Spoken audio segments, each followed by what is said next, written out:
several very important topics during this legislative session up in Carson City. And let's talk it out with a great reporter who is breaking news all the time. That would be Tabitha Mueller of the Nevada Independent joining us live. Tabitha, let's start with Warner Brothers and Sony Pictures and those film tax credits being talked about up in Carson, especially on the heels of Mel Gibson hanging out here in Las Vegas over the weekend at the UFC fight. Does this look like it'll actually go through?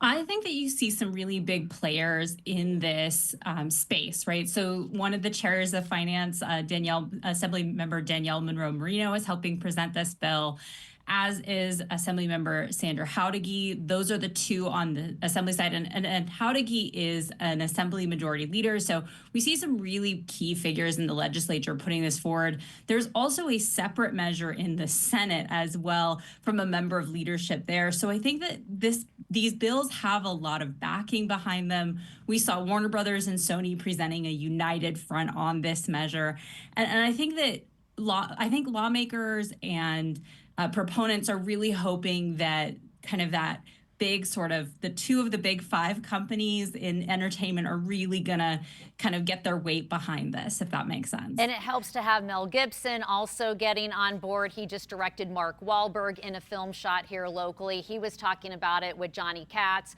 from the RJ through a phone conversation just yesterday. So this is one of those stay tuned situations. Tabitha, Absolutely. I also know that you have some specialty reporting on the effort to legalize medical aid in dying. Sounds like there's a new committee that's formed on this. Yeah, so there's a new committee to actually hear the measure, and we asked Assembly Speaker Steve Yeager why the committee was formed. He said that often medical aid in dying can be a pretty contentious topic. You can hear hours of testimony. The committee has two doctors who are on it, and so I think the point of this is to really give this bill a special attention, at least on the Assembly side. And then is there anything that we should have on the radar specifically this week that you, as a reporter covering the legislative session, have on the radar? So at least on my radar are some new bills that are coming forward. Senate Majority Leader Nicole Cannizzaro is presenting a bill that would automatically enroll sort of pre-qualified babies under Medicaid when they're born, which is, I think, kind of a big step forward in that respect. There's also a measure that would require college students in Nevada to take financial literacy classes.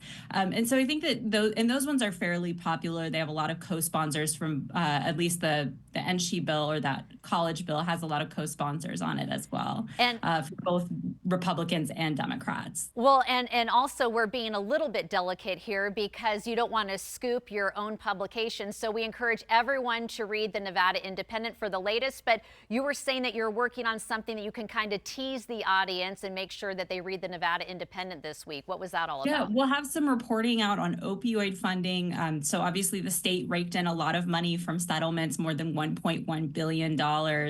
And a portion of that funding does go to the state, and lawmakers are helping decide where that money will go in Governor Joe Lombardo's budget. And there are some questions from advocates about, is this money being used in the way that it was intended underneath the settlement agreement? So I think that one, stay tuned maybe toward the end of the week on that reporting. Well, we so appreciate your time and your talent this morning. Anyone who cares about the issues here in the state of Nevada needs to read the Nevada Independent. It is a must read, especially with this current legislative session. Tabitha, thank you, and we hope to see you again real soon back here on the program. Thanks for having me.